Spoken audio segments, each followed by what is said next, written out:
Good evening, everyone. Welcome to the Thursday night segment of The Outer Realm. We are broadcasting live via the International Public Radio right here on the United Public Radio Network 105.3 FM from beautiful New Orleans. Tonight's segment, like every night's segment, is fully sponsored by the amazing folks over at Folgers Coffee. So thank you, Folgers. You know we love you. We have cups. So, cups. Tonight we welcome, we're going to give us another whirl, Mr. Wayne Murphy to the show. He will be discussing some of his Mohican folklore and legends and pretty interesting stories, I have to say, because I was made privy to just a couple. And then if we could pry it out of him, we are going to talk a little bit about a fantastic Templar discovery that he made right here in North America. Correct. You heard right. Right here in North America. In order to participate in tonight's show, please head over to International Public Radio and UFO Gods and Extraterrestrial YouTube pages. We are not, I repeat, not on UFO Paranormal Network tonight because someone on the network did a faux pas and we're all paying the price. So yeah, just putting that out there. So anyway, to get a comment addressed by Amelia, please tag her at International Public Radio. That's where she's going to be.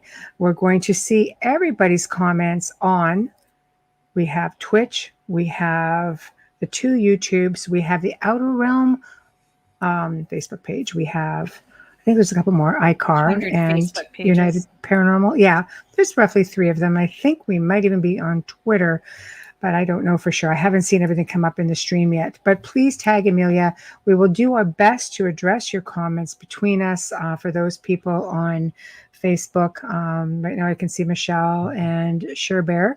So thank you, Janie. Thank you. Off to a good start. So, and Wayne. Yeah, There we go. Gang's all here, ready to get started. We're actually early tonight, believe it or not. Feels good. So I know. I know. It's like, wow. Actually on time. This was like. Right? So, I know. It's pretty cool. Pretty cool. So, Bubbles, how's your day been?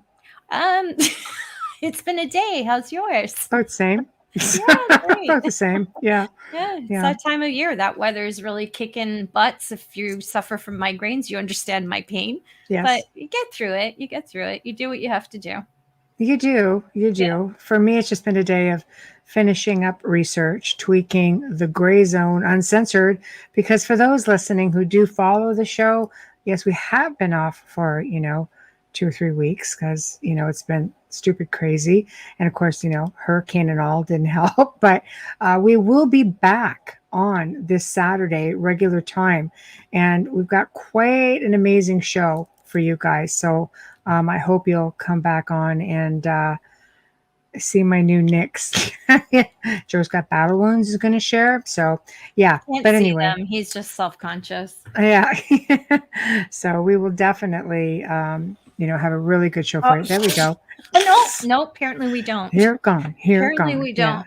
Yeah. So Sheer Bear says daughter started high school today. Very nerve-wracking. Oh, absolutely, on many levels, I'm sure. Feel for you, Sheer Bear. Really feel for you. I do. That's. I'm so grateful my daughter's not in school anymore. I wouldn't want to have to deal with that right now. She would have to be virtually schooled because she has kidney disease, but she's 24, so that doesn't happen anymore. You're ready, Freddie. That means he's here.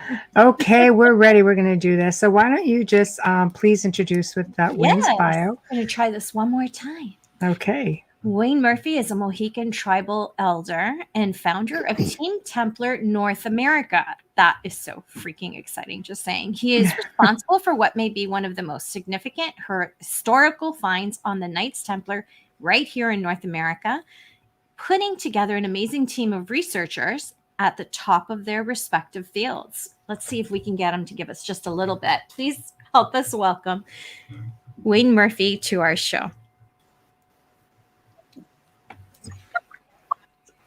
Fingers crossed. Yay!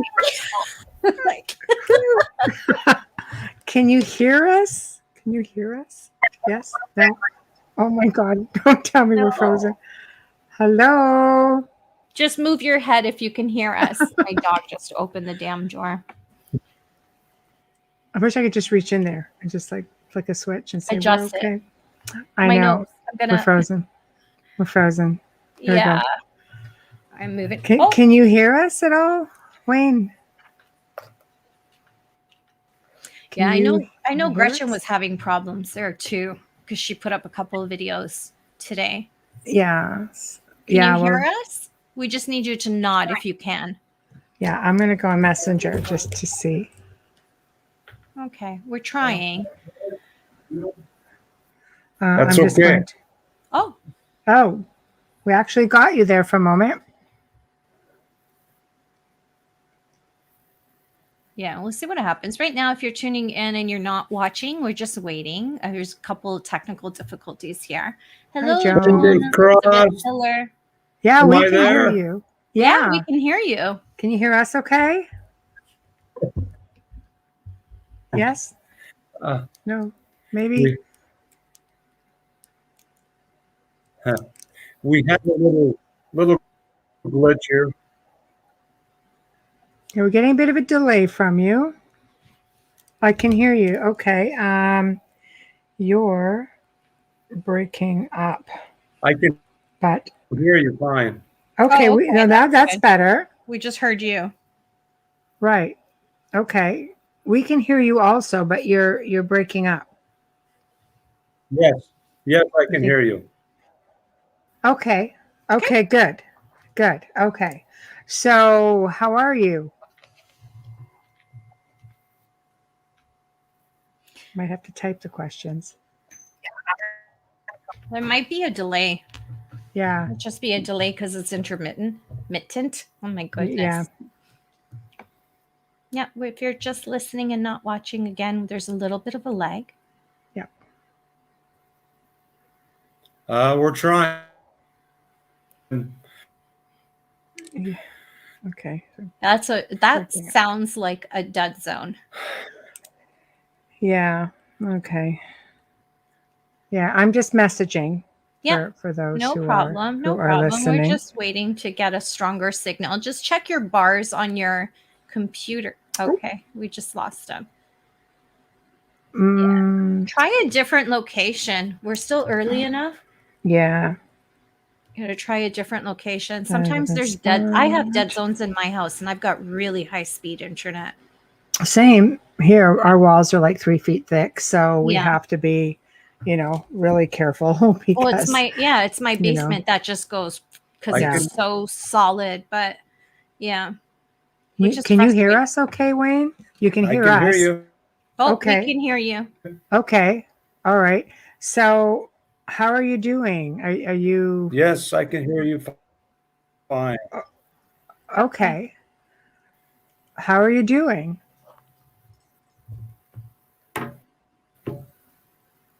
You doing all right over there? Oh, I hope. Unfortunately, might be in a bit of a dead zone there. Maybe it's a nighttime thing because I've seen Wayne do interviews before without any problems. That's a possibility. Mm-hmm.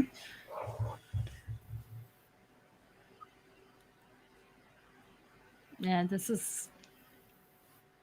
Yeah. Either got to change because you can't hang on like that. No. We'll just have to take this as best we can, I guess. Okay. Okay, yes. Or plug directly in to router is what I'm thinking, maybe. So not relying on Wi-Fi. I am great, and it's a really nice honor to be with you all tonight. Thank you. It's a pleasure having you. We're going to have a very little excited. bit of a lag. Yeah. Oh, so Gretchen's the voices in the chat. And the face may not match up, but that's okay. We'll just muddle through. Whatever we have to do is fine. Gretchen just chimed in on Facebook, so she's listening in. Hi, Gretchen. Hope it comes get sorted. Well, hope so. We hope it gets sorted. I wonder if I would stop the cam, if that would help. And it might. it It might. might Maybe stop. we can Yeah. just do voice. Yeah, it might take a little bit Sure. of relief off. Yeah. Absolutely. Always willing to try, of course, because we're hearing you okay. You might have to just plug into your router if that's an option. Maybe it's just the Wi-Fi itself that's being problematic.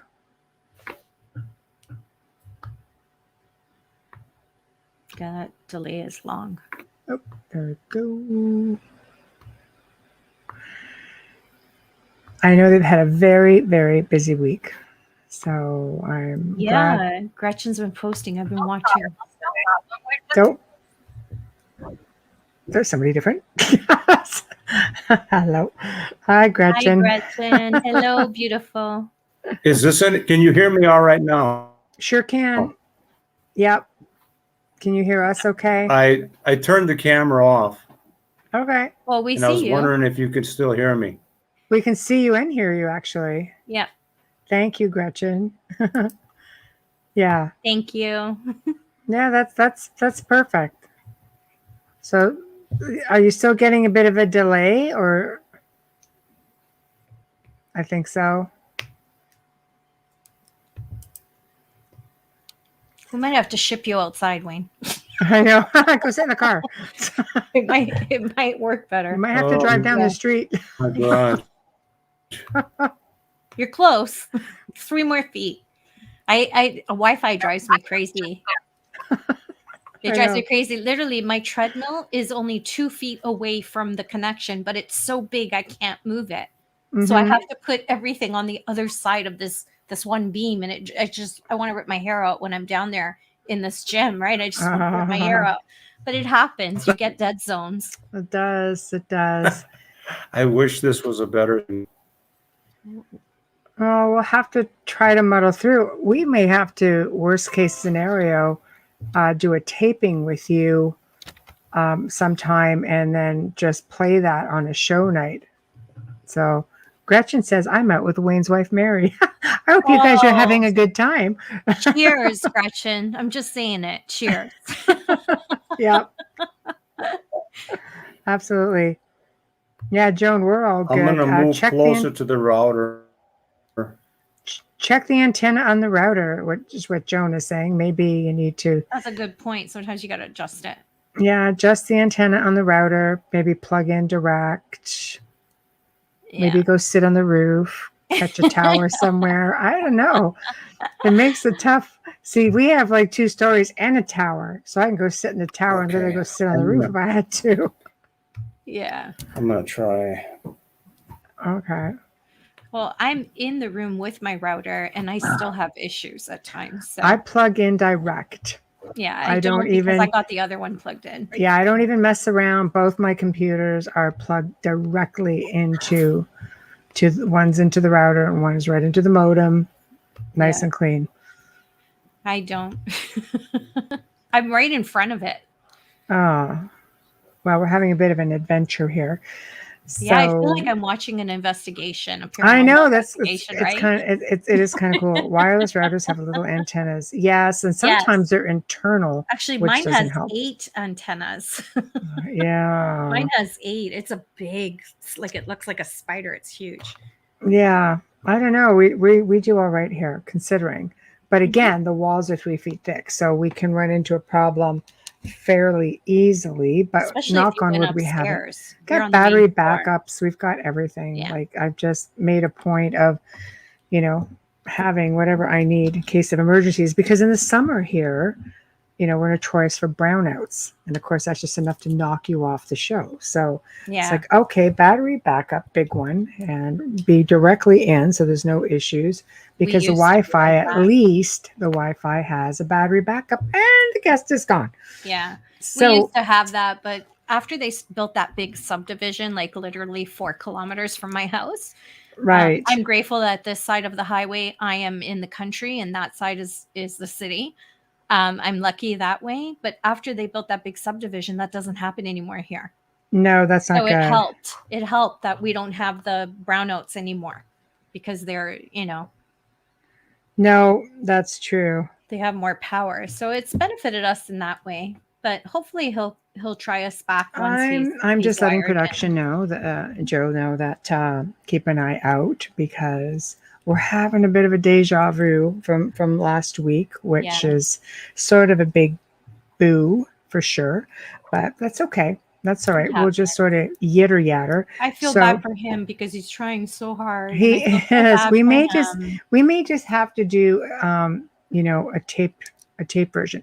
What Yeah. some of you may not know is that we do pre-tape shows for people who are in this situation or who are very far. We just did a taped show coming up at the end of the month all the way from Amsterdam. So sometimes the time change really makes it difficult. Well, Not that's 6 everybody hours. wants to be up, even in England. Not everybody wants to be up like Actually, it's 6.5 2, hours. 3 in the morning. No, but Is it? Amsterdam is 6.5 hours different. At least 6.5, Yeah, 7. Yeah. and it's crazy. So, Hey, Greg. Punk. I'm a punk. hi. Oh, I'm not a punk. Good evening, punks. No. Posted photos on my profile about the investigation this week. I saw the videos we did see too. them. So I thought I know. because you posted them, he might speak about it a little bit. Well, we're hoping he's going to okay. come back and speak about Yeah. them for sure because it's very exciting. And of course, there are limitations to what can be discussed, but I'm sure he can discuss everything that has been posted and shared and so on. And from what I understand, there was a paranormal investigation sort of, done on the location, which is kind of interesting because, I always say the dead do speak. I mean, and when dealing with Templars, I mean, it's for years now we've been able to tap into them and communicate with them, through various pieces of equipment that I've had, and of course, with Amelia doing it in a different Another piece method. of equipment. Yeah, pretty much. Just hey, Mike. So it's interesting because to try to explain to somebody that, hey, I just spoke with this individual or this individual, it's quite fascinating when you hear them come through the equipment and the different tones of voices that they have and just the emotion with some of them, and it's interesting because there's been a lot of validation. Some stuff you see in the history books, you can validate. Other stuff they're saying that never happened. And just like, one of those. Okay, so that'll never see the light of day for real. But but it's fascinating because the dead do speak. And I think there are many ways of getting information. I've went on a journey starting back in 2010, trying to figure out lineage and speak to deceased, ancestors and people associated with them. It was fascinating. Oh, I lost. So there. I had just I'm lost here. sound. No, I I had lost to have a sound cough before. thing fit. Oh, that's why. I'm like, what the heck? Yeah, I know. It's just one of those things that, see, like Wayne says, I was blown away hearing my dad's voice come through that speaker with a piece of equipment that we have. I remember having people come to the house. Everybody wants to stay at a haunted house. And for a little while, it was a bed and breakfast. And people would come. Thanks, Joan. Just pass it right through the monitor. I've told her. Yeah. But, ask her what she ate, John. I didn't actually this time. Oh, okay. No, I think I just took an air. But people would come to be able to communicate with their loved ones. And it was always fun. Even when you came here for the first time. Oh my gosh, I wasn't expecting that at all. You know, and your friends, it was just brother came through. I'm like, no, let them talk. I wasn't expecting that. So it was but very pleasant. Isn't it a phenomenal experience though to hear the voice for the very first time and to validate with a piece of information? It is. And it's amazing that you have witnesses around you, because when I say I hear my brother being a medium, people are just like, yeah, well, that's what you do. But when you hear it and you have all these people around this piece of equipment that is just so amazing in the center there, it's just, Oh my God, it just filled my heart. Yeah, Mhm. it was amazing to hear that voice and know it was him. It wasn't just a radio wave, it was No. him. It was Well, amazing. especially when the signal stops. When the signal stops and you get a clear voice and everything is quiet, it's dead still, and all of a sudden you're having this intelligent conversation, Mhm. and even when you're, if you say something, it's like, all right, stop it, or like Yeah. I love just the tones. There was one woman here and she goes, "Oh, do you have the family dog with you?" She named off so and so. She goes, "Give him a kiss for me." And the father was like, no. I'm not going to kiss a dog. That's pretty much. She goes, "Yes." He admitted that the dog was there. "Oh, give him a big kiss for me." No. So, and That she is goes, so funny. He was probably like that on this plane, right? and that's what she said. She goes, Yeah. "Oh my gosh." She goes, "That is exactly what he would have said. Yep. But okay, hold on. Guest is trying again. I drove 25 miles to a supposed better location. Oh no. This is 25 terrible. miles. Oh, wow. Wayne writes, but it's also very interactive. It's not just random words. I would ask questions and Mhm. he answered them properly in his voice. I know. Isn't that amazing? Well, the thing is with I was Wayne's so father grateful for that. is a very strong British accent. That would be very Yeah. difficult to understand. Even to the box, I'm like, what do you say? Yes. He goes, "Oh, he said Yes. this." It's like, "Oh, that's great." He goes, "Yeah, I mean, wouldn't have understood him in life." Can a spirit kick a person in left side of the back when sleeping? Your loved ones would never hurt you. No. So that, yeah, I'll let Michelle take that. No, it's exactly correct. Well, Your loved one. I mean, unless they didn't like you, and maybe they'd like yeah. want to smack you around a little bit. But no, I think, can a spirit trying to get your attention lash out to try to give Not a you, or, loved or one. try to? Okay, so basically, it's somebody's trying to get your attention and you're not listening, or B, he or she was just an a-hole in life, which means they're going to continue to be an a-hole in the afterlife. At which point you definitely want to Something try to else. get them popped out, Yeah. moved on. You don't want to keep that there. It's just going to escalate. No, for sure. Absolutely. Especially And, if you're giving it attention. or not, depends on the cause. Oh, True. Joy, fibromyalgia went up. Oh, sorry. So it's really tough. Wayne is still typing. So if you see me look down, I'm just in communication. That's okay. Hopefully he'll That's be able to okay. get back on. But I know, I think when it comes to spirits, a lot of people assume because they're getting some aggressive behavior, that perhaps, it's something malevolent. Sometimes, spirits just get really angry and impatient, just like people. So if they don't realize that they've passed on, and next thing you know, you're in their house, or they realize you're in their house, to them, you're an intruder. So Yeah. they're going to do whatever they have to do to get your attention. Because if they're talking to you and not everybody can hear them or see them, so what happens is the spirit's like, "Hello, hello," and nobody's replying, and they're sitting in a chair. You come, you park your butt right over top of them. They're like, "Hello," you know. Or if they're there, is that done? I've investigated locations where the whole spirit family was still there because they died together.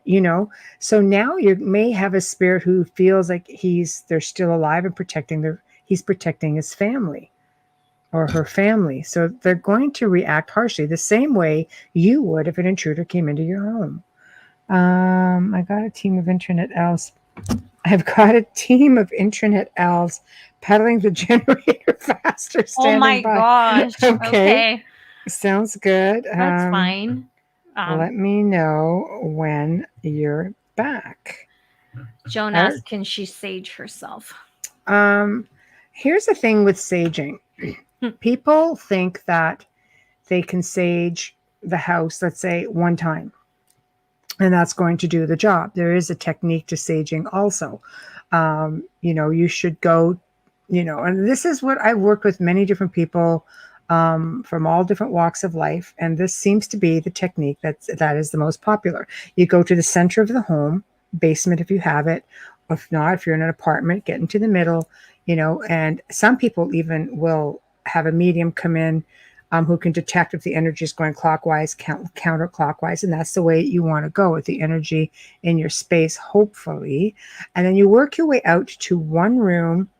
If it's a house, you would go to the last room on the last floor, and you would just sort of push that energy out and then close the window. And don't forget the attic hatch. Don't forget crawl spaces, cupboards, Don't catch closets. your attic on fire. Don't put Well, that no, sage you're just going through up that. into the No, but attic. some people will put that sage through Yeah. the hatch, and you can cause a fire that way. But You have yeah, to be I agree with that. careful with that. But you also have to remember that it's not so much the act of the saging, it's the intention behind the act of saging. You need to put power behind that when strong intention, and you have to put power behind the words that you use at that time. So, if you're saying a prayer, or if you're just like being annoyed, put power behind it. Say what you mean what you say, follow through. I say it all the time. And you can't get away with just doing it one time. When I work with people, I've seen people clear their own homes just by sticking to it. I would have people, do clearings in the morning, at night, and they will do this every single day for sometimes a couple of weeks, sometimes a few weeks. And then as things start to relax a little bit, then they can taper off to maybe twice every other day. And twice every third day, to the point where maybe they can get away with doing it once a day, every day. And that cycle changes again, because you see, it's the intention. That is you taking control of the situation. Because when you have something that's in there causing havoc, the idea is they want you to feel vulnerable, and they want you to have no control. Exactly. Yeah. And when I do, let's see. Hello. Hey. Let's see. Hi. Hello. Oh. You're sounding a little bit like you're underwater. You sound like you're underwater a little bit. But we can hear you. Hello. It's the same as before. Is this any better? That sounded so good. It did sound really good. Are we live and working everything the same? We can hear you really well, and your picture goes in and out, but that's okay. Yeah. That's all right. I got a face for radio. I love it. And here you are. This is excellent. Yay. Wow. Oh, wow. Thank you. Thanks, Greg. What a challenge. Thank you, ladies, and thank you for your patience with this. I'm on my phone. I went down in the basement, stood upside down by the router with the laptop. That didn't work. Did you try seeing on your index finger with your two toes pointing to the sky? It didn't work. Yes, I did. I had internet elves singing songs and everything, and it just didn't work. It happens. Don't worry about it. We're so glad you're here, though. Yeah. Well, thank you. It's a real honor to be here. Thank you so much. Thank you. Wow. Chat room's just lighting up all of a sudden. Hey, Tamara. Yeah. So wow. How are you? I've I've been watching Facebook. You guys have had a pretty adventurous week. It's been really amazing. I'm really blessed to be able to get Gretchen Cornwall, Jeff Freeman, John Edwards, out to the site here in Wisconsin. It's been a long slog. It's been a three-year actually trial to put this all together to develop a team. Right. It's unfortunate that Sean Williamson couldn't come because of the COVID lockdown and everything. Difficult. But we're going to make the best of it with the people we had, and we had great people on the site, and we just made some fantastic discoveries, more than I hoped so. Whoa, really? So that ends up being more than what you thought you had. Exactly. And this, just for a little side thing, this is my first encounter with paranormal stuff. Really didn't have much to think about it or say about it. but apparently our sites have a lot of paranormal activity, and that's for a different time. Yeah. But one of the amazing things that we did, we were able to uncover what the team firmly believes is pre-Columbian contact with Wow. massive amounts of stonework. Wow. Oh, So wow. before we get too far ahead, why don't you explain to people, and I don't want you to go into anything you don't want to go into. Just talk about maybe what everybody's posted so that way we're not getting any taboo anywhere. Please explain to people, you know, a little bit about yourself and Team Templar North America and why it came to be in existence in the first place. So maybe just back us up a little bit and Okay. we'll move forward at that pace. How about that? About 40 years ago, as a much younger man, I was on the Milwaukee Police Department. I did 25 years of service there. Wow. Well, Thank you thank for you your for your service. service. Well, thank you. It was a real blessing. It was a very difficult and challenging time. Mhm. Um, it came with a lot of headaches and heartaches, but I was very grateful. In my career, I got to help a few people. Um, so it was a blessing. I learned so much, and I got to do things other people dream about. So on one of my vacations up in northern Wisconsin, I went up there hunting, where like my family does every year, and I just needed to get out of the city. I was frankly just tired of all the homicides and things like that. Yeah. So I go out in the woods to relax and just listen to the woods to kind of get back in perspective of everything. It just had so happened the night before it snowed about a foot of snow. So going back there, it was just beautiful. You can tell from the pictures that we've been posting, it's very Yeah. clear. The forest is very thick, and it was just as quiet as could be. And for a hunter, that's what you want. You want that snow for tracking and seeing and things like that.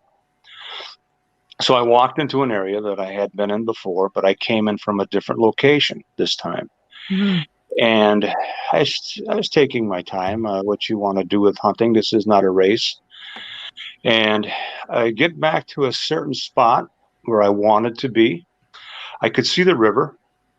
And then all of a sudden it looked like the river, there was something in front of it that didn't look natural to me.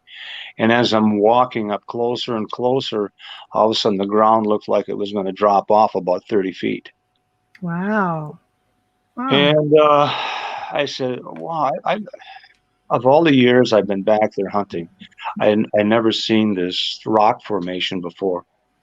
Hmm. So I'm looking for a way to make myself get down there to see what this is. At that moment, I'm not even concerned about hunting. I'm concerned about what the heck is this thing. Mhm. So I make my way around, kind of foolishly, slipping down those rocks. And then I'm looking, and then I can see a crack in the cave, and it was about probably 2 feet wide, and it extended all the way up to the top. And from ground level to the top, it's probably 25 to 30 feet tall. So this is a massive stone formation. It probably extends about 50 to 60 feet long. So, you know, I'm a cop. I got a high powered rifle. I just have to know what's going on inside there. So I find a couple large sticks and throw them inside and kind of wait patiently to see if anybody throws them back out. And once that doesn't happen, I slowly make my way inside this big split in these rocks. I get inside and I start looking around, and these walls are flat. And I look up top, and I can see there's like a ceiling, and the walls are running vertical. So I step in about 4 or 5 more feet, and it makes a sharp 90-degree turn to my right. Hmm. And I'm saying, this is no cave. The walls are completely smooth. They're flat. I can look up. I can reach out both arms and touch the sides of the walls, and it extends in about 8 feet deep. So I take a good look around and didn't think a whole lot of it. I thought this is a pretty neat cave, you know. So I climb over this large rock formation going out of it, which is to the north, back up about 25, 30 feet. And I noticed this large, round, flat-faced rock on top. This is not usual. Rocks aren't usually like that. And it was sitting right on top. Wow. That's exciting. I kind of put that in my memory bank and continued on with my hunt. And then after I retired, I was back there hunting again in another place in 2018. I was sitting at a ground blind and I see this strange rock formation, maybe a couple 100 yards away. And to me at that time, it looked like a large green tree frog with a rock maybe about 7 feet tall. And it had moss all over it. And it was kind of comical. So I take out my cell phone camera and I'm shooting some pictures of it. I'm not seeing no deer, so I might as well entertain my way somehow. And put it back in my pocket and go about my business. So then while we're at the elders' Christmas party for the tribe, I start looking at these pictures, showing them to my brothers and stuff like that. And I said, can you see this? There's a fish symbol on one of these rocks. Mm. And they look at it and they says, yeah, I can see that. I can see that. And so time went on a little bit. It got to be the spring of the year in 2019. I said, I got to go back there. I asked my brothers, did you ever see this cave back here? There's no cave back there. And I suppose they're wondering if my butter hasn't slipped off the noodles by now or something's going on, you know. I love that. My butter slipped off the noodles. I'm going to use that one. I love it. So I take them back there. My nephew, he's got his sons. I got my cousins back there. So we find the cave and we go inside. And I let them go inside, and they're looking around. They thought it was pretty neat. So I took them back to this rock, and I said, I found a cross on this rock. Oh, geez, now they're looking at me like they just want to wander off and leave me there by myself to see what happens, you know. That's nice. Take one for the team, Wayne. Yeah, really, hey? If he comes back, he must be okay. That's right. It's fantastic support. You're the guinea pig, yeah. Right. Wow. So I said, well, come look at this. I put my finger out there. I says, this is a cross shaped like a regular cross that you normally see. The only one who could see it, but besides myself, was my nephew's son. He walked right up to it and says, yeah, I can see it clearly. So wow. I take a couple of pictures of it, and we all kind of dismissed it except for me. All the walk back through the woods, I'm like, I just can't figure this out, you know. This shouldn't be here. No. So I get on the internet and I started looking around, and I said, I knew there's these guys that wore a lot of white and they had these big red crosses on their chests, but I can't think of who they are. And you see these in TV shows, you know, when you're a kid growing up. And so I started typing in crosses and come across all these different symbols for a long time. And all of a sudden I see this Knights Templar. And doggone it, if he isn't wearing the same cross. So now why would a Knights Templar cross be here in Wisconsin? And that's what I couldn't understand. So I start looking, the investigator in me kicks in. I start looking more and more. And I kind of run out of options at that time. And I didn't really know what to do or where to turn to because I didn't have that knowledge. I really wasn't sure what it is. So I jump on the internet and I start typing in authors who write about Knights Templar. I come across quite a few of them and was able to look a few of them up on phone book. Yeah, the Templar phone book. It's I got okay. that. All three of us know what you're talking about. Yeah, that's a sad thing. Don't worry about it. I kept one just in case. It's been a long week. Yeah, but in a good way. Yes, it So, has. So then I send a couple authors some messages on Facebook, and they blew me off pretty quick. There's some crazy guy says he's got a picture of a cross pate, you know. mm-hmm. And that didn't last very long. And then finally one author says, "Oh, why don't you talk to Gretchen Cornwall? She's big into Knights Templar. Maybe she'll talk to you." And that was it. Hmm. So put on my investigator hat again, and I says, "I'm looking at Gretchen Cornwall." Start doing some background research on her, and man, she's writing some good books. That's one smart lady, you know. She knows her stuff about She Templars. does. Mm-hmm. Yeah. So what do I got to lose at this point? Mm-hmm. I send her a message on Facebook, and I says, I see you know a lot about Templars, and if I send you a picture, would you be so kind to tell me your thoughts? Expecting the same answer, go away, you know. There's a places for people like you. Just leave me alone. And she responds back, sure. Oh, that was heartfelt. Yeah, You thanks, know. Gretchen. Well, she might have been. It might have been a moment. She was busy. You never know. Yeah. You know, She was sometimes at when work. we're busy, we're a little bit abrupt. Yeah. I I didn't realize the time differentiation because she was in London, and here I'm Yes. 6 hours 6 hours Yeah. behind her. You know, Wee bit of a difference. Yeah, just a wee just a bit. tad. Just a tad. So I sent her one picture of the cross pate through Messenger. Seconds later, she says, "Is this what I'm seeing? Is this what I'm really seeing?" I says, "I don't know. You'll have to tell me." She says, "Oh my gosh." She says, "That's a cross pate. Where did you get this from?" And I says, "Well, I found it hunting about a year ago, and I'm just trying to find out its relevance, you know, how relevant it is, and if this could be really one, or if it's just just a natural structure in a rock."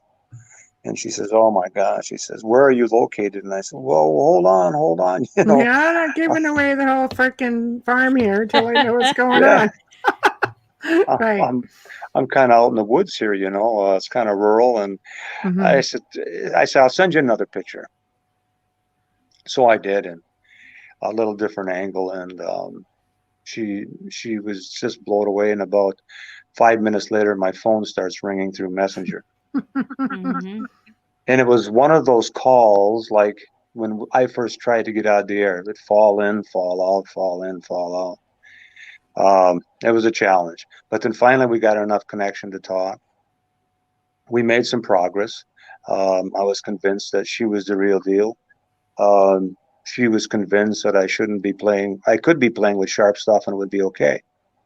So that I was safe to talk to, you know. Right. Yeah. Right. Right. Well, that's a big one too, right? On the internet. Exactly, you know. Yeah. Uh, he's safe to go for a ride with. You don't have to worry about that. In the woods. Yeah. 'Cause In not the all woods. not all former law enforcement you can trust. Well, You there's you some. must have used that skill in this. You must have found yourself using a lot of that training. It was probably some of the best training I could ever have in my life because it taught me a lot of things. Mhm. It taught me how to read people very quickly. When you're in law enforcement and you go to a scene, you have to ascertain people if their intentions are good or bad in about 15 seconds. Yeah. Your life depends on that. Your partner's life depends on that. So you can tell pretty quickly by people's mannerisms, the inflections in their voice, their body language, or their friend or foe. And you figured Gretchen's just forwardness was genuine. Well, I was really honored that she would even take Yeah. time to talk to me. She's a published author. She's been doing this research for 19 years. She's very knowledgeable. Yeah. She And is. She's a beautiful soul. and who am I? I'm this little country mouse with a picture of a Knights Templar cross. You know. Mm-hmm. So as time went on, we started sharing things, and she said if you could find more things, it would help. So I started looking further into it, and she was very good because she was telling me things to look for. I had no clue. Um, I was Barney Fife of the Templars, looking for the Templar, secret location. It just wasn't working out very well for me. Right.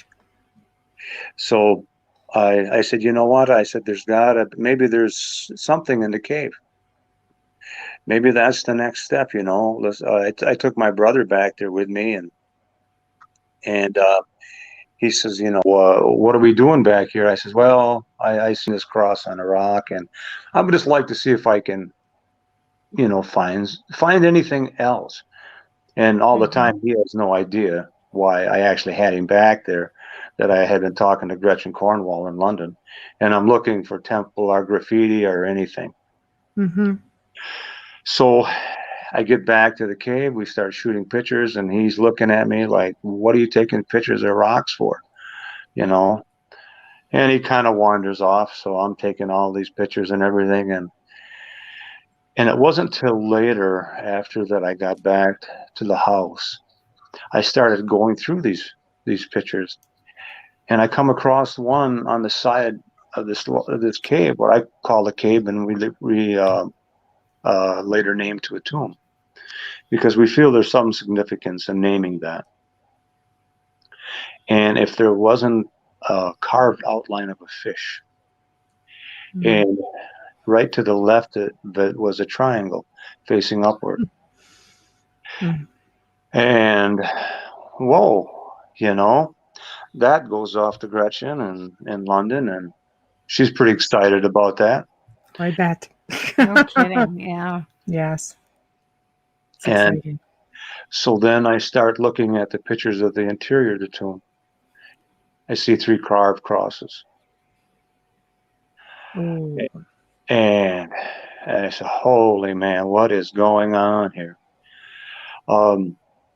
It's knowledge that Gretchen and Sean Williamson have helped me out through the years, how to look for things, how to use your phone in a way that your eye can't see. All of the different, your eye isn't capable of seeing what your phone can see, all the pixelation and everything. So I would go into that, hold my phone up, look through the lens, and oh my gosh, there's 3 crosses. So Gretchen and I corresponded for quite a while, and she says, well, what do you think that means, Wayne? And I says, you know what? I says, I'm thinking it's a tomb because you have the round rock on top. I said, is that representative of Jesus's burial tomb, the round rock that was rolled into his burial site that was provided by Joseph of Arimathea? You got 3 crosses on the back wall of the tomb. Is that representative of the crucifixion on Golgotha? Well, that lit a fire. Oh, I bet. And I'm continuing to do research, and then in 2019, Gretchen Cornwall flew from London to Milwaukee. So I drove down there to pick her up, and first thing that I reassured her was that I was not a serial killer. The internet. She's a feisty little redhead. I think she'll hold her own. Yeah. And I had actually used my real picture, so she was able to recognize me. Yes. Yes. So that kind of made it a lot easier for her to jump in my truck and drive 3.5 hours. Yeah, for sure. And you got to give someone a lot of credit. You got this guy that's 2,000 miles away, and you're going to jump with it in a truck and ride 3 hours and go and spend 15 days in the woods with him? She definitely jumped in with both feet. I would have done the same for that cause. No, I'm just saying, did she bring anything just in case? I would have came, but I would have came with all kinds of tools. No, Uh, even a stiletto being the- wouldn't fix, you know. No, being the Toronto City girl, I'd be in there with pepper spray and I'd be in there with everything, but still game for Well, this, right? you know, the axe was kind of a dead giveaway, but I felt maybe it was a camping tool, and I just kind of overlooked that, you know. Gretchen show up with a sword. Yeah, and for some reason, them rolls of duct tape, I just figured they were something to help assist, you know. Yeah, the rope didn't give you any like worries. Not at first, you know. Mm. So I appreciate your sense of humor. Oh, thank Yeah. you. I'm glad because sometimes you need just a little bit. With something like that, must have been so profound. What happened next when you brought her there? Well, you know, we're talking about this. I tell her my life story, basically, how I got into law enforcement and things like that, just to give her some reassurance, you know, that I'm not this guy that stares off into space and dreams of Templar stuff. You know, I'm an investigator. I was a professional. I did this for 30 years. Mhm. I look at things very pragmatically. I work extremely hard to disprove anything that I come across. And it's like Occam's theory, once everything else is gone, it's got to be the most simplest thing there is. Mm-hmm. And so that's the way I approach everything, especially with things that I'm not sure of. And so she comes to the house and meets my wife and getting ready to settle in, and 3 days of torrential rain. Oh. Oh my gosh. So That's tough. we had a 13-day window with written permission from our tribal council so that she could be on tribal lands. Mm-hmm. It's a process. You have to go through a tribal council, then it goes to tribal presidency, it goes through their attorneys and things like that. It's Yeah, Wow, it's very understandable. hardcore. Yeah. it's it's a challenge, Mhm. but it was one that I was worth taking. I figured that anybody who would travel that far Mhm. and put their faith in someone whom they don't know for the possibility to look at an original discovery Mhm. is just amazing, you know. Mhm. And They're legitimate. And, you know, if you're going to go to bat for somebody, at least you know you're going to bat for somebody who's making a genuine effort and believes in you enough to do it. you know, that's really humbling. It really It is is. to have someone think of you in such a way Mhm. that they're going to spend thousands of dollars and a lot of time. Mhm. So the weather clears, and we're going to make our trek to the woods. And we drove about a 1.6 miles back in the woods and walk another couple hundred yards through the forest. And here's this rock, Gretchen. Take a look. And she's standing Did there. she dance on it? Yay! Uh, no, I think I'm just kidding. I was if I was going to play some music, you know. I know. It's just like a reunion. Just hug the rock. You know, Yeah. stick. Oh, Right. You know, I was expecting all kinds of good things, you know. Yeah, who would look at that? Oh man, isn't that wonderful? And it was like I just ran over her dog. Oh. She was no. Gretchen, what were you thinking? What happened? she was standing there looking at this rock, and she looks at me. I look at her, and Yeah. if I could have slithered underneath the leaves and got away without her seeing me, I would have Oh done that. no. We could not see the cross pate. Oh, wow. Why? And the weather, the rain. We found out later on that because of the heavy rain and everything, it takes about a day or two after it rains in bright sunlight to accent the carvings, because the carvings have a tendency to degrade at different levels over time. That makes sense. It's true. So the shadowing in the woods is unbelievable. You can see the sun, but it just pokes through various holes and things like that. And oh my gosh, that was tough. That was really tough. Wow. So I'm looking to save face here now, and She doesn't have much of a poker face, I can tell you that, Yeah. And I don't blame her. Right. It's a long way to go. Well, was, and waiting 3 days as well, it's a little frustrating, right? yeah, I can only tell so Yeah. many jokes, and it's not like I can take this show on the road, I No, this only is gonna it. this is it. This is the big one. And so we head to the tomb, and I think she found the tomb a little more impressive. Sure. She was able to see. When you send pictures of it, it looks like it might be 5 feet tall, and it might look like a hobbit was living in there, and you got to crawl in there on your hands and knees. Mm-hmm. And she could not believe the size of it. Mm-hmm. And with all the rain, the swamps are full. So you're like jumping on these little islands of dirt to get to the tomb because the river's not too far away. Right. And we're looking at it, and she's studying it and things like that. And so she eventually, we get inside the tomb and look around, and we're able to see the crosses, which was very good. Yeah, so fantastic. Yeah. I felt some vindication at that point. I guess so.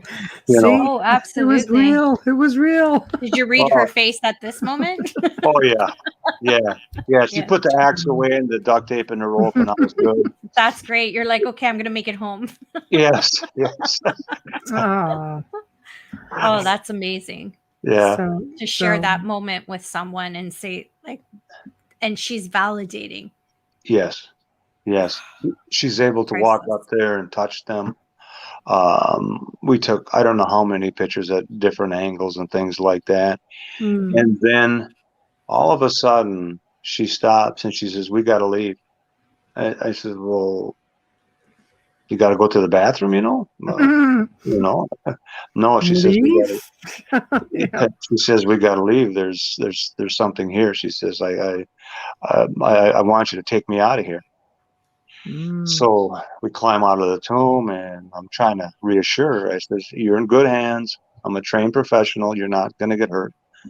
I'll get you out of the woods in one piece." And then she says, "No, there's just something here." And she was almost in tears.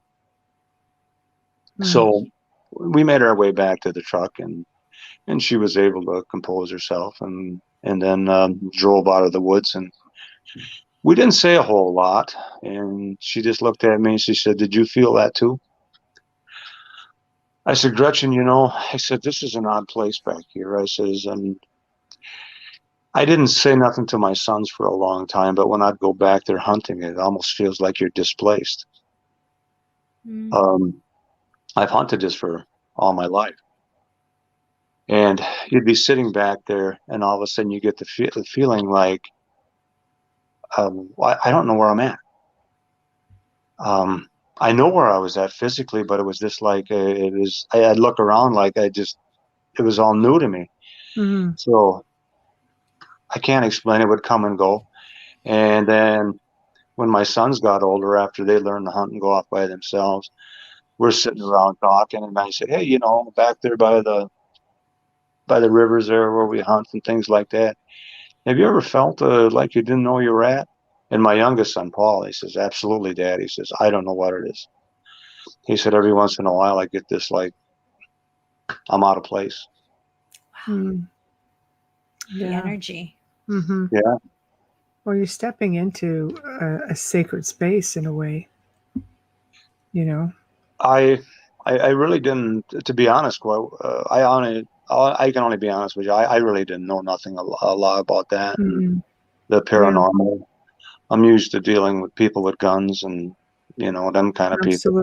Yeah, but there's a reason for everything. So you were chosen for this. You were chosen to discover this and bring this to light.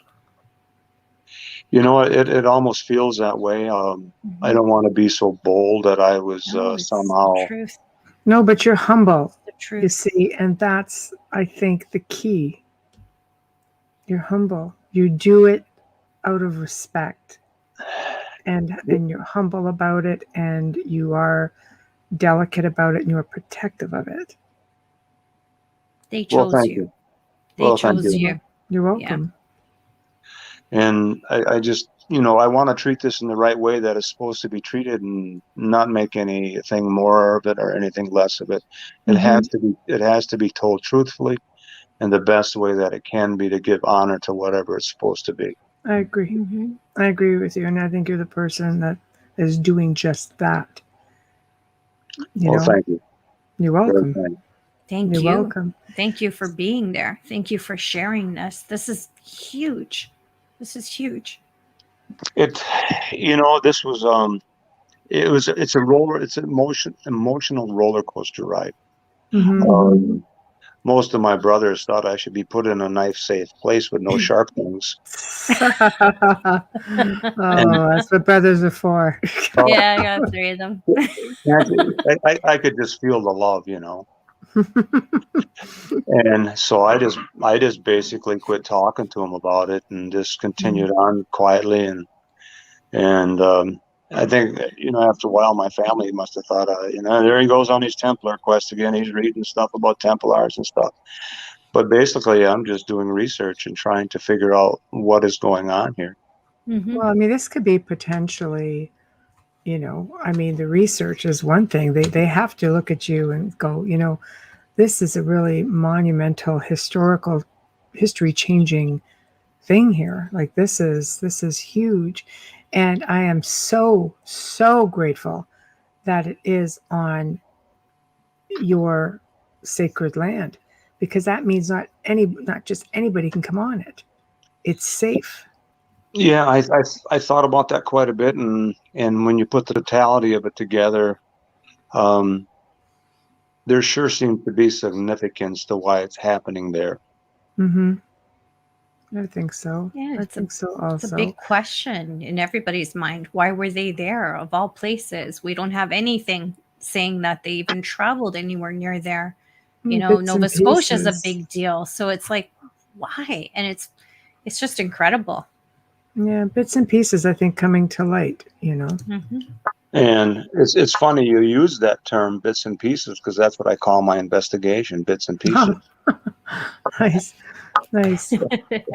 So you're putting your odds and ends and bits and pieces together and crossing your T's and dotting your I's, and you are assembling a team now. Tell us about your we know all about Sean, of course. Tell us about your newest teammates and what everybody brings to the table, and what you're hoping to establish with all of this, bringing it to the world, I hope. Yes, we're working towards that, and I'd like to, if I could, please tell you how I came to meet Sean Williamson. Please, yeah, absolutely. Please do. Connect all the dots for us. Yeah, see, I described this investigation. You try to build a foundation, so I looked at it as, in the simplest sense possible, I'm trying to build a table. Got to have 4 legs for this table. So I had a writer, a researcher, and I asked Gretchen, I says, do you know of any stonemasons that are in England or anything like that, who will talk to me so I can send them pictures? And we talked it over, and she says, I know of a guy named Sean Williamson. I messaged him once, and he's pretty busy. Well, that's all you got to do is open a door for me. So I get on the computer and look up Sean Williamson, find him on Facebook, and I sent him a message. I said, I'm really sorry to bother you, sir. I said, I found something, and would you be so kind to take a look at it and tell me your thoughts? So I was out in the field with another investigator. We were doing some work on the road, and we're talking back and forth as we're driving. And he says, do you think he'll even message you? I said, I have no idea. My phone goes off, and here's Sean Williamson. Nice. Yeah, he's a really good guy. Well, he says, I'm kind of busy. What do you got? Okay, I sent him a couple pictures, and nothing for a while, nothing. And I'm thinking, well, I guess that's kind of the answer, The not hearing is probably the answer. Then all of a sudden I get another message. He says, they're missing pretty interesting rocks. What's going on there? There we go. He probably did his own research, right, on you and the stones and history before he talked to you. I think so. Yeah. I think what he did was look at the stones and looked at them from different ways that a stonemason would. Mm-hmm. And he probably did look me up on Facebook. There isn't too much about me on there. I'm a simple guy. And then one conversation led to another, to another, to another. And we just became really good friends. We've been talking for over a year. And, when you sit down with Gretchen Cornwall and Sean Williamson, and Sean is such a depth of knowledge, he's talking about Yes. stone carving techniques and rock carving instruments to carve these rocks. I can And date that's them how he dates it, right? in how he can date them. Mm-hmm. And the type of technique was used in this year and this year. And then he's Mm-hmm. talking about harmonics and stones and things like this. Mm-hmm. And I'm listening to him and Gretchen talk, and I'm like, does anybody need water or something? I can go get some water, A little over your head, was it? Yeah, I gotta It's admit new, that. isn't it? It's a real education. It is. Mhm. It is, but it's fascinating. Never too old to learn something new, I say. I try every day to learn something new. And that's the way I approached it. Yeah. So then I had to look at this a different way. How would the Templars got here if they actually did come here? And then I was talking to Gretchen. I says, the only way they would have came here, I've looked at everything I can. And what I was doing, I was using European history in order to prove them wrong. I was compiling notes. If they wrote it, how can they go back and say that it just didn't happen? Mm-hmm. So Yeah. I said they had to come down to St. Lawrence. And I said the only way they could have come down to St. Lawrence was with the protection and the permission of Native Americans. Now, when you think of the Vikings coming into Nova Scotia down through the St. Lawrence, Mm-hmm. and they met the Mi'kmaq, it didn't work out too well for them. Mm-hmm. After a few years, they were seen as conquerors and things like that. And apparently they didn't want to play very fair, and the Mi'kmaq run them out. That's right. That's right. They were a tough bunch. They were a tough bunch, the Mi'kmaq. So, and then on the opposite side, which would have been the Mohicans and the Abenaki, all up along the East Coast, the Six Nations. Yes. And the Mohicans, people think, most historians, when you read about the Native Americans, they like to present them with the fact that they were standing on the shores begging for nuts and berries, waiting for Europeans to come by. Yeah. And that wasn't the case. No, not at all. The Mohicans could assemble 20,000 warriors at a moment's notice. Mm-hmm. And all of these tribes had great communication going on between them.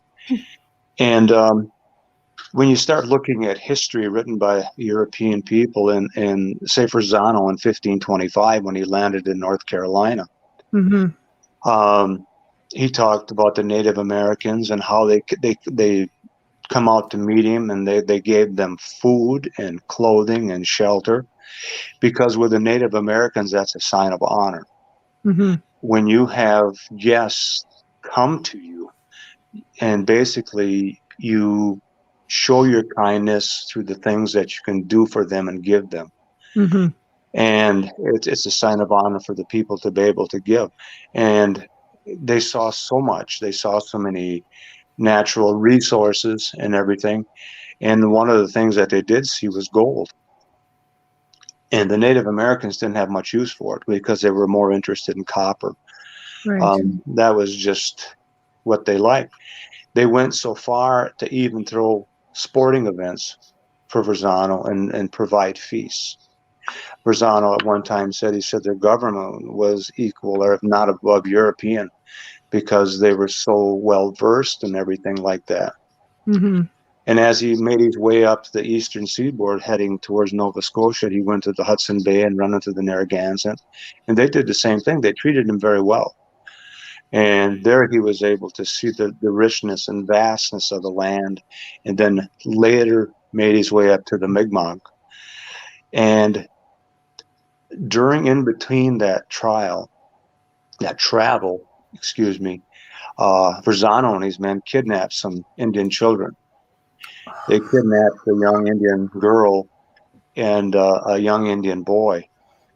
Now, a lot of people don't know this, and it's unfortunate that they don't, but it was common for the Spanish and the explorers to kidnap young children.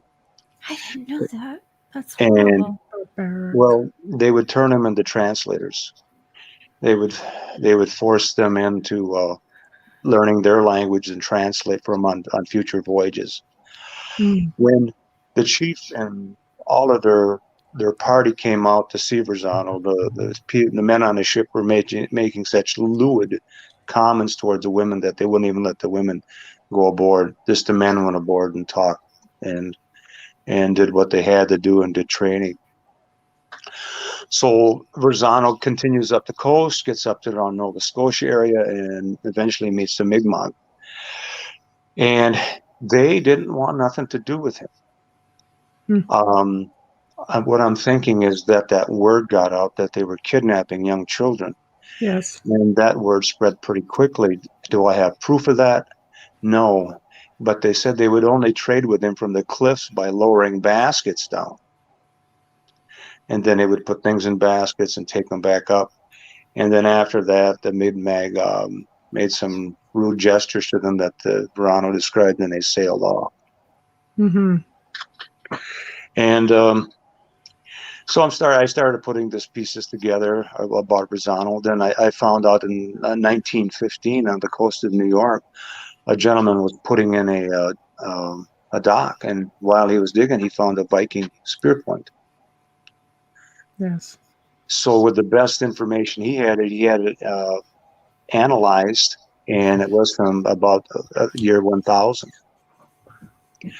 And then if you go back, you hear the Stockbridge-Munsee Indians. Our tribe is called the Stockbridge-Munsee Band of Mohicans. Mm-hmm. And unfortunately, that is a European name from the Dutch. Stockbridge is a town that the Dutch, they thought it looked like Stockbridge, so they couldn't pronounce their name, so they called it Stockbridge, and that's the way it was written up years later. So when John, I got so many thoughts in my head. That's okay. Take your time. When they sailed into the Hudson Bay, Mm-hmm. the Dutch were trying to Christianize the Stockbridge, and they said, no, we're not going to do this. They were adamant. They said, we will not go to this because we're afraid of the people. They called them the legend. It's called the legend of Cornhair. Mm-hmm. And they said that we were afraid of the people in the long boats would come back and punish us because they had taught them their way of belief system and apparently treated them very badly. And when they see these other men coming in boats, they probably assumed that there was the Vikings coming back, and it wasn't going to go well. Mm-hmm. So that has been researched by other people. The legend of Cornhair, people can look that up. Mm-hmm. And then as the missionaries started to spread further inland, there was a missionary by the name of John Sargent, who was a big missionary to the Stockbridge. Just to give you a little prior history, during the Revolutionary War, the Mohicans fought on the side of Washington. A lot of the Native Americans fought on the side of Washington because basically they wanted their land back, and because of the rampant disease and things like that, they were being decimated. The Mi'kmaq fought against the French because when their children started dying because of smallpox and things like that, and so there was a lot of fighting back against this. And then when the Revolutionary War came, they saw an opportunity that maybe that through this form of government they could retain their lands, and they were promised that they could retain their lands. And then Captain Henry Palmet was the Stockbridge chief. And they said, we will fight with you, but we will not fight with you your style. We will fight Indian style. And Washington promised to pay him. And then when it got done, and the tribes that fought with Washington, one such battle was the Battle of Susquehanna. He wouldn't pay them. And their ranks, the natives, their ranks were decimated so bad by disease now in the war that after the Revolutionary War, it wasn't long after that the settlers there, the colonists, were rounding up bands of Native Americans and chasing them into their long huts and burning them alive, sometimes 100 at a time. So it was just that you couldn't, it was a difficult situation. And being Native American myself and reading this and trying to, I keep an open mind. Unfortunately, I can't change history. No, that's so heartbreaking. And but I have a chance to help our people get a chance to tell their history on a different platform. And I'm trying to do it through this discovery. I'm sorry. But that is changing history. Yeah. You do have the ability to change history with this discovery. Yeah. You do. And if I can provide a voice and a platform to help our people, to tell history just the way it went, they understood. Even Pisano said that they were planning by the constellations, Pleiades. They understood the movements of the stars. Mm-hmm. When you go back and look at the Europeans, how they view the Templars, that they never ever went to the New World, right? Mm-hmm. They said they followed this fabled star called La Merca. Yeah. Well, I jumped on that right away, and he says, okay. I fast forward to 1825 when John Sargent was, through a translator, was talking to a Native American, the Stockbridge, which would have been the Mohicans, and he was trying to explain to them about the Bible. And he says, we had that book a long time ago. He says, we know of it. He says, and our people lost the ability to read it, so we buried it with an Indian chief. Apparently, Sargent must have told a guy by the name of Joseph Merrick in 1825. He goes to an Indian graveyard, and he just said he happened to be clearing the land for farming.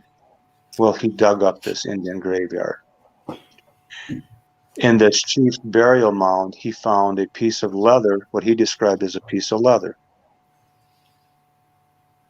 Doesn't think a whole lot of it, throws in the box in his cabin, comes back a few days later and looks at it. It appears that it's probably deer hide, and then it's folded over, and it was sewed probably with sinew, covered with pine tar to seal it up. So he takes him a while to cut it open. Inside there, he finds 4 pieces of paper. He can't read them. So he takes his 4 pieces of paper down to the clergy, and one of them, who can read Jewish, says, this is the Old Testament in original Hebrew. Mm-hmm. Wow, that's pretty amazing. And that's so you have to wonder who brought this scriptures to these people. And he said these were phylacteries from what the Jews used to wear on their clothing. Wow. Well, that goes back, way back. So it kind of gives you an idea of the research that I'm doing to try bits and pieces, put this together. Mm-hmm. And that's a little bit of history. And you wanted to know about the newest team member. Yeah, just introduce us to them, I guess. His name is John Edwards. Okay. I got to know John through Jeff Freeman. Jeff Freeman, he has a podcast, and I sent him a message one day. I said, hey, you interested in looking at some pictures of rocks? And, oh, sure, Jeff was trying to start a new show, and he was so gracious. He had all three of us on, Gretchen, Sean Williamson, and myself, talking about our discoveries. We did a few shows, and all of a sudden I get a message from this guy named John Edwards. He wants to be my friend. No. Oh boy. I said, sorry, I don't do friends. I don't have no friends. But if you'd like to message me, I'll be more than happy to talk to you. I guess you got to be pretty careful, really, with the information, right? Right. And so we started messaging back and forth, and he was saying some interesting stuff, and he would send me tidbits of things and immediately delete them. Okay, no, that's fine. So then one thing led to another, and as time went on, we developed the trust factor. Right. And then he started sharing more things. And one of the things that he shared with me was he thought it was a Templar coin that had been found in Europe. And he showed me the front and back, and he was really reluctant to do this. And I'm sure you're running short of time, so I'll keep this real quick. Oh, no, we just have to do a station ID. Yeah, I just got to do a station ID, and I have to remember to ask Wayne's question. Yeah, then you can go. Yeah. Yeah. You are listening to The Outer Realm with Michelle Desrochers and myself, Amelia Pisano. And our special guest tonight, and long awaited, we're so excited, is Wayne Murphy with us discussing Knights Templar in the USA. You heard me. We are live from New Orleans, the gorgeous city of New Orleans, on 105.3 FM radio. And we are broadcasting live right now on International Public Radio. We are also on UFO Gods and Extraterrestrials. And I won't mention the other two because we're not open on there right now. Fully sponsored tonight and every night from the amazing people at Folgers Coffee. Thank you, Folgers. No one loves you more than Michelle and I. Thank you so much for your support. Perfect. Okay. My parents used to drink Folgers coffee. I remember that. Fantastic. We love them. You know, it's like Folgers coffee meeting a warm friend on a cold day. Oh, there we go. Folgers. There you go, Folgers. They watch the show too. They do. So yeah, yes, they are fans of the show. Yeah, so, so please continue. So John sends me this picture, and he said, "This is a Templar coin." And isn't it amazing? And I got to looking at that, and I says, John, I said, there's something going on here. I said, this isn't a Templar coin. I said, you're looking at a constellation. I said, this is a constellation. So I do star mapping of sites when I get there. I got a star mapping system. And so I sent this to him, and he was like, oh my God. I says, turn it over. If you look, you can see one side was face up, one side's face down. I says, when you turn it over, there's an arrow and there's a dot, and you see these little lines at the top. I said, John, them are degree markers. I said, this is probably what I'm believing to be a compass medallion. You'd wear it around your neck. You would point this arrow at the constellations that you could see. It gave, and on the back there was 4 dots. Them are the rose compass points, the cardinal dragons. And it was just like everything turned around, you know. And then I started saying, then that's where we finally gained each other's trust. So we started sharing things immensely. And John Edwards he's a symbologist. Been doing this for 30 years. The guy's deep waters, a funny guy, great to work with, great out in the field. And Jeff Freeman, when I was on his show, Jeff is a no-nonsense guy. He's got to be proven to the nth degree that it really is what it is. And he was in the Navy, and he was on radio. So he's got that radio voice. Right. So do you. Well, I like that. You have a radio voice. Just changes a bit. You really like do. That. It's true. Well, coming at you live from WKORN here in Cornfield County. Very nice. See? There we go. There's your debut. We should get you to do our intro. So I get on the messaging and I said, listen to this guy talk. I said, he's a hard sell, but if we get a series together, I want him to be voice of Team Templar. Send it off to Sean, send it off to Gretchen. They said, yeah, this guy's good. So we're sitting around talking to Jeff, and I said, Jeff, I'd like you to come to Wisconsin. What? I says, yeah, I want you there. What do you want me there for? I says, this is going to be a pretty major expedition out into the woods, and I need someone who's an impartial person. You're not convinced that the Templars were at our site. You're very good with the camera. You have some paranormal capabilities. I have a writer now. I have a researcher in Gretchen Cornwall. I have a symbologist who can understand symbols. I got a master stonemason. And now I have a possible, my guy for Team Templar TV, who can be the voice and who can be there to witness when we start doing these excavations. Mm-hmm. At this point, everything is untouched. Mm-hmm. And so we put together a pretty good team of really smart people. And I really try to surround myself with smart people because it makes me look so good, you know. I get to drive the bus and get water for everybody. And there we go. Hey, you're the man. You found it in the first place, so that's a good thing. Without you, I have a feeling they wouldn't be finding their way back so easily. Yeah, no kidding. You know, GPS does not work out there. Yeah. Do you have any questions that I maybe can help with a little bit? I do. Thank you for asking. Wayne Mallows asked earlier, can you ask Wayne if while he was there, meaning at the tomb, did he feel the sense of ghostly presence while in the area of the tomb or within the general area? Could that be what he felt when he felt displaced? The first time I was back there with Gretchen, I didn't feel that. Mm-hmm. But the second time I was back there, we were in a tomb and we must have spent about an hour and a half and they're taking pictures and things like that. And then I just looked at her. I said, our invite's over now. We have to leave. And she says, yeah, I'm feeling it too. And then this time when we had our team back there, and we greatly miss Sean Williamson. He's tied down to the COVID restrictions. Yeah, it's tough. That would have been just unbelievable to have him there. And so we do it the best we can.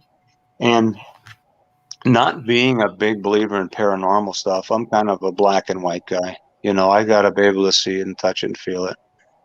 Mm-hmm. All of these sites, all of a sudden people are going back and checking their phones and there's paranormal activity showing up.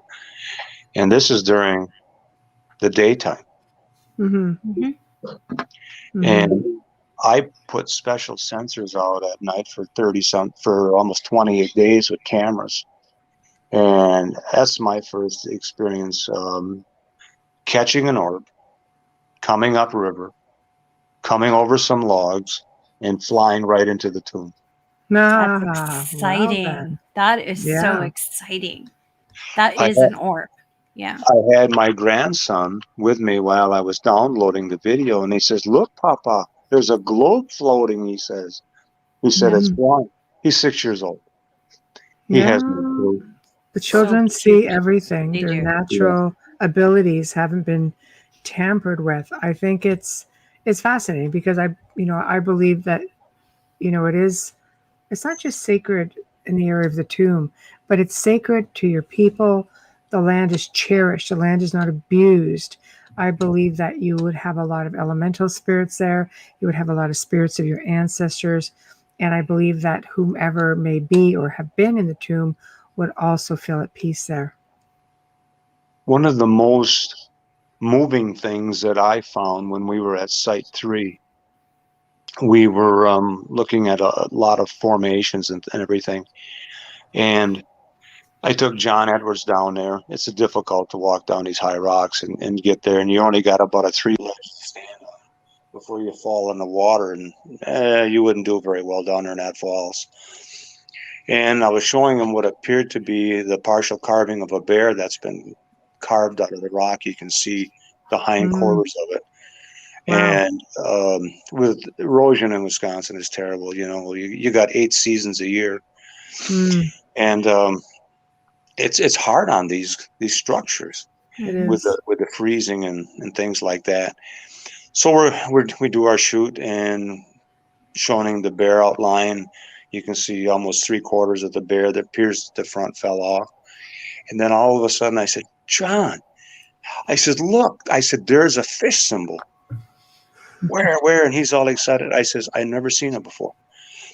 So he turns around, and here it's the Christian fish symbol, like you would see in Latin style, right there. So I had my camera, exactly, Michelle. So I had my camera set filter to black and white because that helps to bring out certain things in the rock and the carvings, which if you have it just regular, they doesn't accentuate. So I'm shooting John, shooting this fish. I take about 8 series of photos, and we were pretty satisfied. We get back up to the top.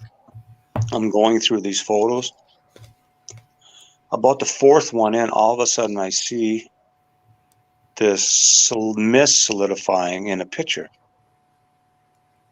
I slide to the next one. Now I can see it's a round gray ball. The next picture, it's right below the fish. And the next picture, it's just under the fish. So, and it's got form. I blew it up and you can't see through it. It's examining the fish while John is touching the fish and looking at it. This is broad daylight. Yeah, well, it looks like you've got somebody's attention. Or maybe is it someone who's trying to lead you? Well, that's what one person told me. It was like an approval. Makes And total sense. the next photo, nothing. And these are all occurring during broad daylight at every site. Yes, go ahead, Amelia. Thank you. I've got a couple of comments. Kathleen Ann Ball, Dr. Kathleen Ann Ball is here. Yes. She wrote, it would be really interesting to ask the entity what it wants to tell you when you were describing the orb. And Dave Petrella says, hi, Dave. Hi, everyone. The feeling of displacement, I'd say, is the bending of space-time. A vortex can also be radiation. Vortex would make you feel Off. a little bit off for sure. And there are natural vortexes all over the place. In fact, a lot of ancient cultures, going back, the pagans and going back, tens of thousands of years would build monuments in and around sacred places, energy spots, which could be power spots, vortexes, gateways, things like that. So if you do have one of those in that area, that sure would answer a lot of questions. I was very fortunate to talk to Kathleen Ann Ball in May, and she shared some thoughts, and we talked for about an hour. And so that was, very, very, very smart, very, very knowledgeable, very well traveled. And occasionally we do share some ideas, and maybe if things work out, we can, do a little collaboration and things like that. Absolutely. She's got her own discovery. Yeah. Absolutely. Yeah. Absolutely. She's And groundbreaking, much like yourself. And Dave Petrella, I've talked to him on several occasions about certain things, and I'm really blessed. I put Team Templar together in North America, and where can you find more qualified people? Not myself. Do you pick up the Templar phone book and find a writer, researcher, stonemason, symbologist, and it's just grace. It's as simple as that. It's by the gift of God that He put all these people in my way to help me to try to bring this to fruition and to find the truth. You're all chosen. And when we're out in the woods we're never looking for it to be Templar. We're never, in my team, half of them are very, very hard to convince. And when I assembled this team, I didn't want yes people. I didn't want people walking around through the woods and say, oh, yeah, Wayne, I can see Templar ice cream over there. There's a Templar horse in a rock, you know. I wanted them to challenge me. I wanted them to challenge what they were seeing in the rocks. I wanted them to be critical. And does everybody sort of lean to your way of thinking now, do you find, after seeing the site? Well, Jeff Freeman, his first day there, was skeptical. He was skeptical coming in, right? Which was great. It's good to have. He was even more skeptical after he couldn't see anything. Right. So, but then the last day, Tuesday, we went back there. Had stopped raining. The sun was out.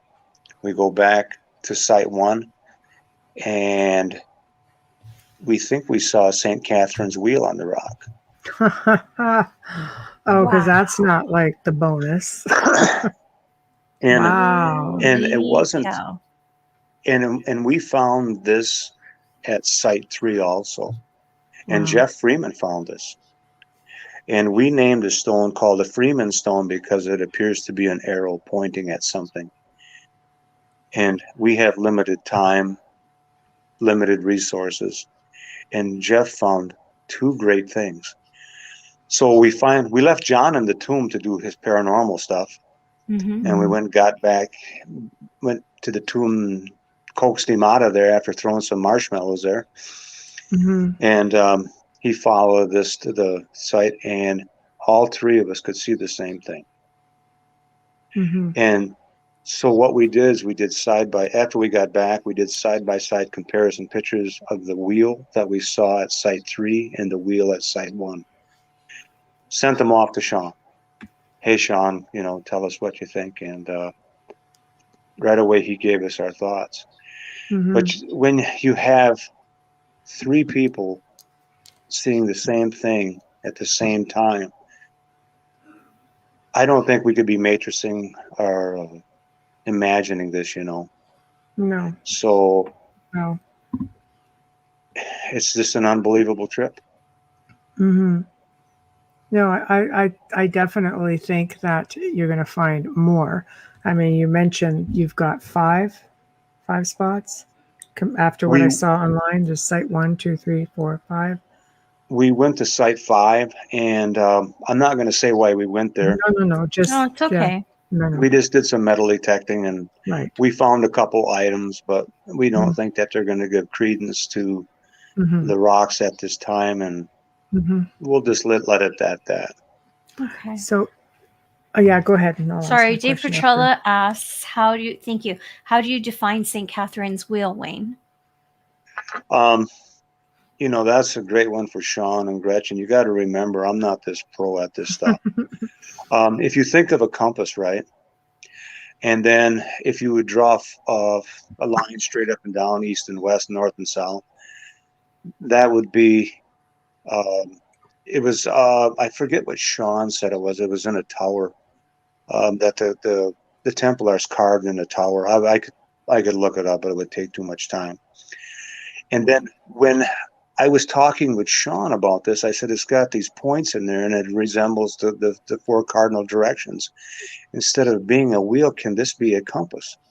Can this be a form of navigation? And then me and Sean started discussing this, and this becomes a real possibility. And at Site 3, the one that Jeff Freeman found, this circle, for lack of better descriptors, if you look at a pumpkin, right, you can see the lines in the pumpkin, how they go around. The carving was done in such a relief style that it gave this circle depth. Like ley lines. Latitude lines. Ley lines, latitude lines. And then when you go across to another location, you see a very similar carving round with the same lines. Faintly to the right of it is a larger circle, and it appears that it's showing something, but we just don't have the equipment which to look deeper into the rock to try to pull that out. That would be difficult for sure, especially in so much brush, you know. And With the the wearing, landscape. it's right out in the open. There's no protection, At Dome, all these carvings are inside of a building, and they're Mhm. there for hundreds of years, very clear, very easy to see. Mhm. Wisconsin winters are horrible.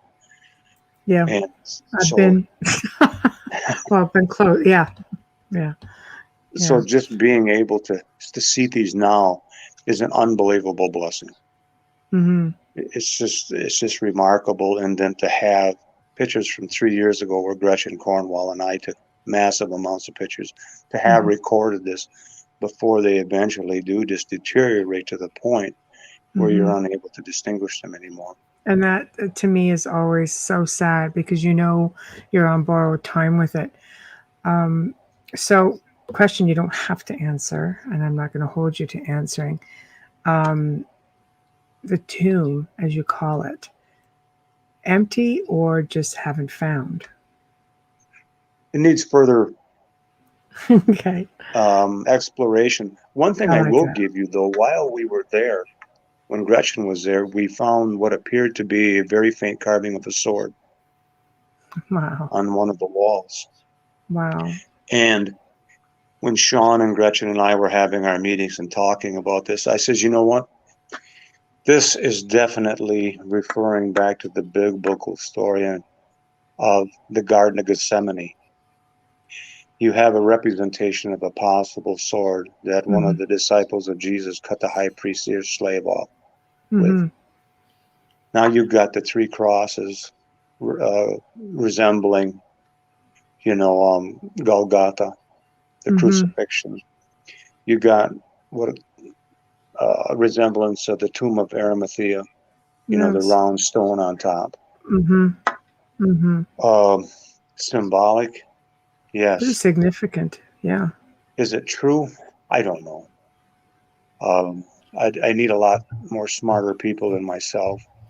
I think it'll unfold in time. I think you're already finding bits and pieces. I think as you start piecing it together, you're just going to start seeing formations that maybe, what I mean is you can walk into an area and see a pile of rocks, for example, and it could be a mound, Right. like there's no rhyme or reason. We don't know how the ancients necessarily, especially, coming into North America, you've got European way of doing things. Mound builders, for years, people thought, that the Native Americans were mound builders and like let's say giants, for example, these tall people, and Native Americans going, wasn't us. It's like, we don't know what you're talking about. It wasn't us, but but oral history says no, they were there. They existed. They met. They knew of. Well, see, there's an Indian legend of that. I don't want to dig through my notes. No, it's okay. It was, I believe it was the Iroquois and the Lenape.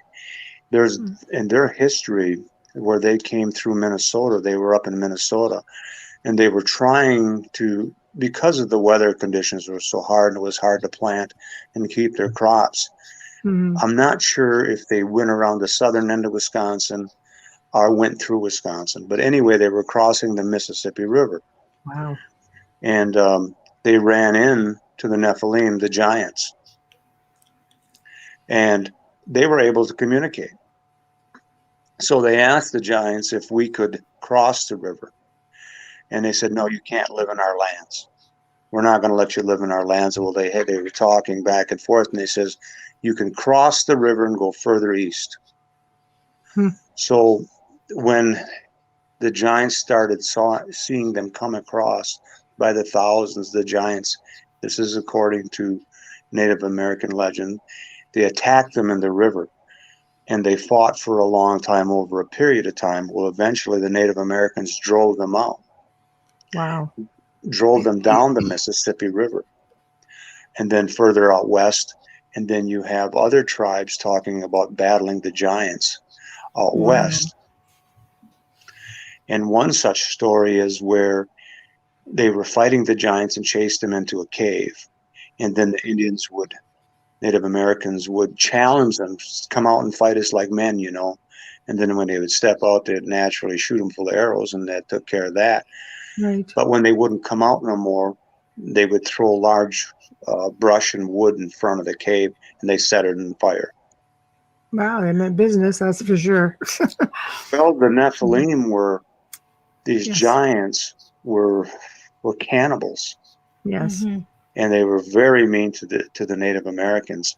Mm. And the fire got so intense that it caused the cave to collapse. It wasn't until about 10 years ago, I believe I was reading some research where archaeologists found a partially collapsed cave. When they got inside, they found signs of extreme heat and smoke. Wow. So that legend holds true. Well, there's smoke, there's fire, you know. That's right. That's And right. here's something else I'll give you just a little bit of. The Newark earth mounds, right? Yes. They found palisades. Mm-hmm. And the Palisades were for defense and everything like that. And I got a whole bunch of stuff on that, on the Nephilim, and they were mighty warriors and things like that. Mm-hmm. And one of the things that they built was an observatory. Really? And Wow. there's an 8-sided structure that Yeah. they found the remnants of. And if you're aware of that, Michelle, you know there's 8 points. That's If right. you, on the top 2 points, if you draw a straight line down through that, down into the center of the observatory, Mm-hmm. and then go true north, there's an angle that you get out of that where it intersects, Mm-hmm. and that turns out to be 51 degrees. Mm-hmm. Would you have any idea, between either one of you, which great structure in the world has an angle of 51 degrees? Maybe the pyramid. Giza, Yes. I've 51 been. degrees. Yeah, it's pretty amazing. Ancient Wow. math. Wow. Wow. That's really impressive. Yeah. The knowledge, you know, to have that kind of knowledge makes you just, to me, it perplexes me, because the ancient people were just so, like, amazing, and they didn't have the tools, at least to what we know. They didn't have the tools, but we Right. don't know. They were advanced civilizations.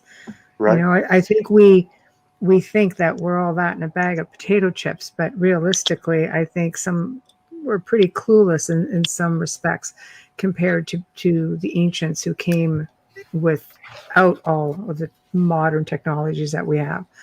You can make a structure that's still standing, and we can barely make a building that lasts 200-300 years if we're lucky. There was other reports that I discovered that archaeologists and things, that they said there was over 20,000 large cities in North America, Really? and that's all been covered up. Of course. I mean, it has. literally covered up. Yeah. I could talk to you about the director of the Smithsonian in the 1860s. Get me started. They haven't You know, changed so much. No. It's just amazing, you know, and all of these so-called scholars and everything, why they have to change history to make a certain point is beyond me, you know. Mhm. They're always hiding something, and they can't understand why people don't trust them. It's about control. It absolutely is. It's all power. It's terrible. Here is the worst power of it all. The head of the Smithsonian in the 1800s, he was a colonel in the army, and they eventually made him the head of the Smithsonian, and he wrote it up that so that anything before 1492 was considered not to be actual, anything historical. It was by savages. Wow. I have documents that go back to 1504 where they now were starting to incorporate the words Native Americans to savages. Wow. Pisano called them very extremely friendly people. They had a government that rivaled Europe's at that time. Mm-hmm. When they looked around and saw all the natural resources, gold lying around, you got civilized people who come out and meet you, give you gifts, give you food, give you shelter, put on sporting events for you, give you a feast. Pretty tough to take their stuff away, right? Mm-hmm. So what do? You reflect it through your works that these people are savages and they're terrible. Mm-hmm. And then nothing's changed. And then when manifest destiny comes along, it was affirmation. Mm-hmm. No, I agree. So when you uncivilize a person, now you can take anything you want away from him. Takes away the humanity. Exactly. That's true. So this is a multifaceted investigation, and I really thank you so much for your patience with the internet troubles and things Oh like my that. God, it's our honor. We were looking forward to it. Your kindness, putting up with the first time. I apologize so much for that. Please, No, you're don't. not the It first. happens. Technology, It happens. it's us against technology. You never know how it's going to go. Absolutely. And here we are, and we'll have to do it again. And hopefully, I said some things tonight that you found interesting. Are you kidding me? You put me to tears. I was like literally in tears. Definitely. I'm so touched by everything that you shared with us. I feel honored to just be listening to you right now. Thank you. Well, thank you. It's very important for you to. I still feel there's a lot you haven't gotten out. Even I'm so fascinated with the folklore, the legends, the knowledge of your people. Maybe you can come back sometime and, of course, keep us up to date with the discovery. It's groundbreaking. It's history in the making. But I would love if you would come back and talk more about your culture and your ancestors. And I find oral history so fascinating. If you would be willing. I would. I'd be honored. And I'd like to leave you with one little thing for both of you. And I know I mentioned this to Michelle before. People like to make religion very complicated. The more complicated, the better. The more hoops you have to jump through, the better. And this is how the Native Americans looked at it. If you hold up your hand and you look at your little finger, that's you as a small child. You're not very strong. And then you go to your next finger, your ring finger, you're starting to grow. You're getting bigger and you get stronger. And then you got your middle finger when you're at the prime of your life. You're the strongest that you ever will be. And then now you come to your first finger. That's when you're old. You've gone through the stages of being a little child to a younger person to adult, and now you're old. And your thumb is the creator. As you move through your life, you move closer to the creator. And if you notice, if you make a fist, your thumb encompasses all your fingers. That's the creator holding you in the palm of your hand through all the stages of your life. It's a beautiful analogy. So beautiful. Yeah, it really is. That really is. It sounds so different when you verbalize it. You read it, it's like you get the image of it, but when you say it, it's just that much clearer. Thank you. Oh, sorry. Go ahead. No, it's okay. I just want to get these comments out because people in chat are so fascinated with you. Kathleen said, trying to control the narrative as opposed to revealing truth, but the truth, it went up. It just moved up because it's moving like crazy. Sorry. But the truth always seems to come out eventually, like what you've discovered. Thanks, Joe. And she also wrote, on the edge of my seat, Wayne, thank you. Wayne Mallows writes, the most incredible show tonight. Big thank you to Wayne for coming on and sharing so much of his work, but also all of his heritage. So important to keep all of this alive. Thank you. And Kathleen wrote again, beautiful analogy. Thank you. It was an honor to be before you tonight. And again, I Thank you. appreciate your patience, and God Oh, bless you all. Big heart. it's our pleasure, and thank you for joining us. It was our privilege to not only have you join us, but to present and offer you this platform to be able to put your message out to the world. Maybe you've got other team members with different areas of specialties that will have something to offer you. They all do. They're very diverse people, and I chose them for that reason. Not a one of us thinks the same about religion. None of us, we all have our different opinions, but we all work for the one simple truth. All we want is the truth. If it turns out to be nothing but a lot of cute rocks, then so be it. But Site 3 was probably the most unbelievable experience of quarrying rocks to build something.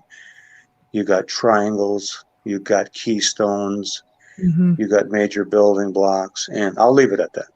I love it. I love it. It's a perfect cliffhanger.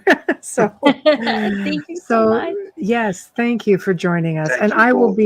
will be in touch with you, and we're gonna do this again and take it on a different level altogether. You're both very professional and very, very wonderful people. Thank you. Thank you. Thank you. Thank you. Thank you again, Wayne. It was a Humbling. pleasure to have you. Yeah. And everybody in chat had a great time. So now I'm going to sign us off, and we're going to close off the show. So if anybody wants to find you or has information or questions, how can they find you? They can find us at Team Templar North America on our Facebook page.